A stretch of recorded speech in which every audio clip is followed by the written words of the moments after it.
حدثنا عمر بن حفص قال حدثنا أبي قال حدثنا الأعمش قال سمعت سالما قال سمعت أم الدرداء تقول دخل علي أبو الدرداء وهو مغضب فقلت ما أغضبك؟ فقال والله ما أعرف من أمة محمد صلى الله عليه وسلم شيئا إلا أنهم يصلون جميعا.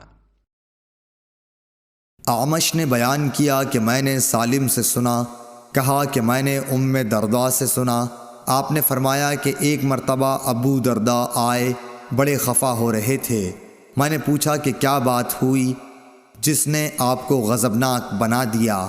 फरमाया खुदा की कसम, हज़रत मोहम्मद सल्लल्लाहु अलैहि वसल्लम की शरीयत की कोई बात अब मैं नहीं पाता सिवाय इसके कि जमात के साथ ये लोग नमाज पढ़ लेते हैं। सही बुखारी हदीस नंबर 650।